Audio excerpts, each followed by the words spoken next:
আসসালামু আলাইকুম। অন্য মঞ্চ চ্যানেলে আপনাদেরকে স্বাগত জানাচ্ছি। ঢাকা মহানগর নাট্যোৎসব এটা স্থগিত হয়ে গেছে। এই ধরনের নাট্যোৎসবের সঙ্গে আমাদের একটা পরিচয় মোটামুটি আছে। ধরুন 10 দিন 7 দিন এরকম একটা সময়ব্যাপী বিভিন্ন জায়গা থেকে দেশের বিভিন্ন জায়গা থেকে নাটকের দল আসে। আবার অনেক সময় খেলো মহানগরীর দল আসে, যেমন এটা ছিল মহানগর নাট্যোৎসব। এখানে 85টি নাট্য দলের একটা উৎসব, 15 দিন ধরে এটা চলবে, এরকম একটা প্ল্যান ছিল। যে শনিবার গত শনিবার 15 জানুয়ারি শনিবার থেকে এটা মহিলা সমিতি যে মিলনায়তন আছে সেখানে হওয়ার কথা ছিল। এবং প্রথম দিন হওয়ার কথা ছিল অনেক পুরনো একটা নাটক, স্বাধীনতার পরপরই একটা নাটক ছিল, পায়ের আওয়াজ পাওয়া যায়। সেই নাটকটা মঞ্চস্থ হওয়ার কথা ছিল প্রথম দিন, কিন্তু সেটা হয়নি, বন্ধ হয়ে গেছে। কেন বন্ধ হলো? এটার পেছনে আসলে নাট্য উৎসবটা বন্ধ হয়েছে। কেন হয়েছে, প্রকৃত ঘটনাটা কি, এই ঘটনার জন্য কারা দায়ী, এইগুলো নিয়ে আমার কাছে মনে হচ্ছে যেন আরেকটা নাটক হচ্ছে। এই দ্বিতীয় নাটকটা না হলে হয়তো আমি এই নাট্য উৎসব নিয়ে আজকে আলোচনা করতাম না।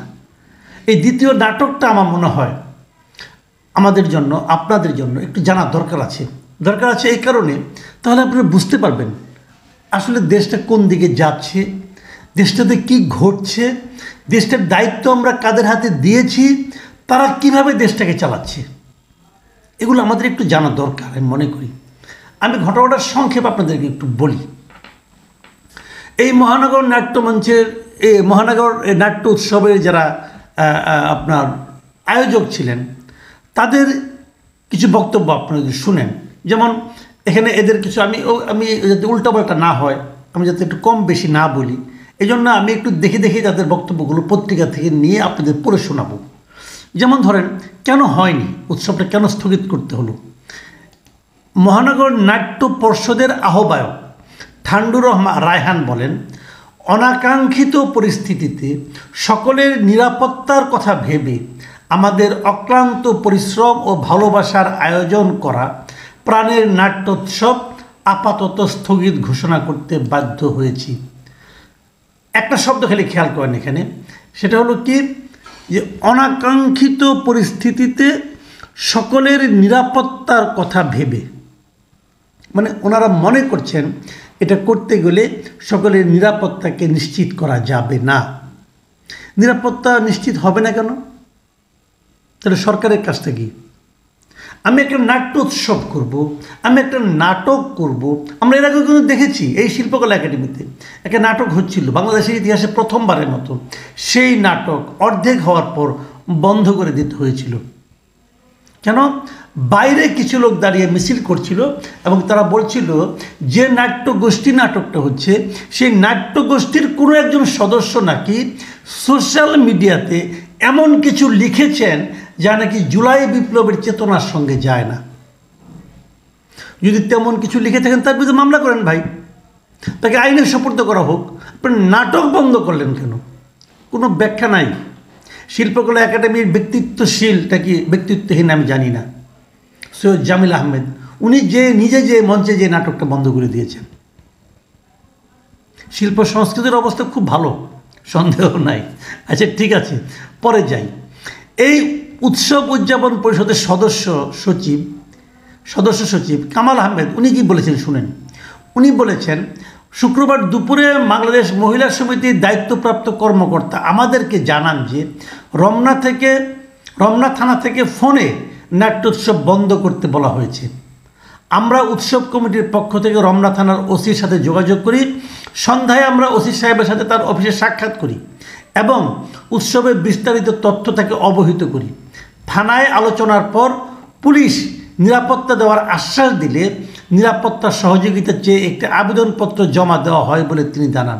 তবে থানার ওই বৈঠকের খবর পেয়ে উত্তেজিত কিছু লোক এসে মহিলা সমিতি প্রাঙ্গণে উৎসবের সাজসজ্জা খুলে ফেলে বলে জানান আয়োজকরা। আর মহিলা সমিতির একজন বলেছে, এই উৎসবকে ঘিরে মহিলা সমিতিতে হামলা হওয়ার শঙ্কা তৈরি হয়েছে। আমরা এজন্য আমরা আয়োজকদের পরিস্থিতি জানিয়েছি, তারা উৎসব স্থগিত করেছে। ভাই, এই হলো ঘটনা। আপনি 3-4টা বক্তব্য শুনলেন, বুঝতেই পেরেছেন কিছু একটা হয়েছে। তারা নাটক করতে দেবে না। তারা কারা এটা জানা যাচ্ছে না। কেউ বলছে মব, কেউ বলছে হুজুররা, কেউ বলছে মোল্লারা, কেউ বলছে আবার কি নাটকের সঙ্গে জড়িত অন্য কেউ। এই যে শেষের বক্তব্যটা বললাম, এই তথ্যটা এসেছে আমাদের সংস্কৃতি বিষয়ক যিনি উপদেষ্টা আছেন মোস্তফা সরোয়ার ফারুকী, ওনার বক্তব্য থেকে। উনি ওনার ফেসবুকে এই সম্পর্কে একটা পোস্ট করেছেন ওনার প্রোফাইলে, এবং সেখানে উনি বলেছেন যে এটা অভ্যন্তরীণ দ্বন্দ্বের কারণেই নাকি বাতিল হয়েছে, কেউ হুমকি টুমকি দেয় নাই। উনি ওনার মতো করে তদন্ত করেছেন এবং উনি ওই দায়টা চাপিয়েছেন যে যারা নাটক করছে, মানে উৎসবে যারা আয়োজন করছে তাদের উপর। উনি কি বলেছেন সেটা শুনেন, ওনার বক্তব্যটা ওটা পড়ে শোনাই, তাহলে সব মিলিয়ে আপনারা বুঝতে পারবেন। উনি বলেছেন, আমাদের দ্রুত অনুসন্ধান থেকে জানা গেল নাট্যকর্মীদের মধ্যে একটা অংশ এই উৎসবের বিরোধিতা করে মহিলা সমিতি কর্তৃপক্ষের কাছে হল বরাদ্দ বাতিলের জন্য জোর দাবি জানিয়ে আসছে বেশ কিছুদিন ধরে। নাট্যকর্মীদের একটা অংশ এটা কি পারে? আমি মোস্তফা সরোয়ার ফারুকীকে জিজ্ঞেস করছি যে একটা অংশ যদি বলে যে আপনারা রেখে নাটক করেন না, তাহলে কি আরেক অংশকে আপনি নাটক করতে দেবেন না? আপনার মুভি, ধরেন আপনি মুভি বানান, আপনার মুভি চলছে, আরও 10 জন পরিচালক এসে বলল হল মালিককে যে এই মুভিটা আপনারা চালায়েন না, তারা কি মুভি চালানো বন্ধ রাখবে? আবার উনি কি সংক্ষুব্ধ, যারা নাকি দাবি করছে যে এটা বন্ধ রাখেন, সেই সংক্ষুব্ধ নাট্যকর্মীদের দাবি, তাদের দাবি কি দাবি? এই উৎসবের আড়ালে জুলাই আন্দোলনের সময় ছাত্র জনতা হত্যায় বিবৃতি দিয়ে উস্কানি দেয়া কিছু ব্যক্তি বা তাদের গোত্রীয় কিছু মানুষ সংগঠিত হওয়ার চেষ্টা করছে। ভাই, এই নাটকের মাধ্যমে সংগঠিত কিভাবে হয়? তারা যদি উস্কানি দিয়ে থাকে তাদের মামলা করেন ভাই, তাদের গ্রেপ্তার করেন, আইন আছে না, গ্রেপ্তার করেন, বিচার হোক। কিন্তু তাদেরকে আপনি নাট্য উৎসব করতে দেবেন না। কোন আইনে দিবেন না এটা বোঝান ভাই।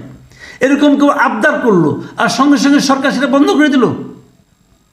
মোস্তফা সরোয়ার ফারুকী বলেছেন যে মহিলা সমিতির সঙ্গে তাদের কোনো সম্পর্ক নাই, এটা একটা স্বতন্ত্র প্রতিষ্ঠান। কিন্তু সরকার যদি তাদেরকে নিরাপত্তার গ্যারান্টিটা দিতে পারত তাহলে তো তারা বন্ধ করতো না। তাহলে বিষয়টা আসলে কী দাঁড়ালো? আমরা অনেক কিছু দেখছি, কিন্তু আজকে আরেকটা ঘটনা ঘটেছে, এটাও দেখলাম যে বইমেলায় একটা স্টল করেছিল, সেই স্টলে নাকি স্যানিটারি ন্যাপকিন এবং এ ধরনের কিছু বিক্রি হয়, নারী শিশুর জন্য, ওদের হাইজিনের জন্য ছিল। এই জন্য এটাকে বন্ধ করে দেওয়া হয়েছে। কেন? যে স্যানিটারি ন্যাপকিন প্রকাশ্যে বিক্রি করা যাবে না, এটা নাকি নিষিদ্ধ পণ্যের মতো আর কি, গোপনে বিক্রি করতে হবে। এটা প্রকাশ্যে বিক্রি করবে কেন? তাহলে ওষুধ দোকানগুলিকে বন্ধ করে দিবেন। তবে বাংলা একাডেমি একটা অদ্ভুত যুক্তি দিছে। বাংলা একাডেমি যুক্তি দিছে যে বইমেলায় কেবল বই বিক্রি হবে, আর কিছু বিক্রি হবে না, কাজে এখানে অন্য কিছু বিক্রি হচ্ছিল, এই জন্য বন্ধ করে দিল। তা আমি বইমেলা কর্তৃপক্ষকে জিজ্ঞাসা করতে চাই, যখন ওই স্টলটা নিল তখন আপনাদের খেয়াল ছিল না? আজকে তো বইমেলার তো অনেক দিন হয়ে গেল, এতদিন চললো কীভাবে? এতদিন না করলেন না কেন? হঠাৎ করে আজকে আপনার জ্ঞান চক্ষু খুললো। এবং ইন্টারেস্টিংলি এটাও কিন্তু মোস্তফা সরোয়ার ফারুকীর মন্ত্রণালয়ের একটা অংশ।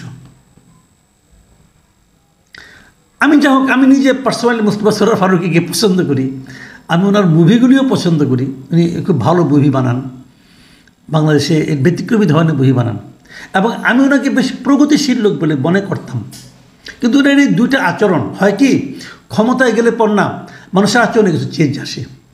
এটা কি চাপে পড়ে আসে নাকি ভেতর থেকে নিজের থেকে আসে আমি জানি না। তবে এই দুটো ঘটনাগুলি যেভাবে হ্যান্ডেল করলেন আমার কাছে পছন্দ হলো না। আমার কাছে মনে হলো আর একটু শক্ত ভূমিকা ওনার কাছ থেকে চেয়েছিলাম। ওনাকে যখন প্রথম নিয়োগ করা হয় অনেকে ওনার বিরোধিতা করেছিল, আমি তখনও বলেছিলাম যে আমি ওনাকে পছন্দ করি এবং মনে করি ওনার সে পার্সোনালিটি আছে যে উনি নতুন কিছু করে দেখাতে পারবেন। এখন পর্যন্ত দেখিনি জনাব ফারুকী। আমি আপনার কাছে আপনার কর্মকাণ্ডে বা পারফরমেন্সে মোটামুটি হতাশ, এবং এই ঘটনাতে তো আরও হতাশ। এই দুটো ঘটনা আপনি হ্যান্ডেল ঠিক মতো করতে পারেননি। বলবেন যে আহামরি কোনো ঘটনা তো ঘটে নাই এখন পর্যন্ত। হ্যাঁ, ঘটে নাই, কিন্তু বোঝা যাচ্ছে যে কারা কি করছে এই দেশে। প্রিয় দর্শক, এখন এই পর্যন্তই। আল্লাহ হাফেজ।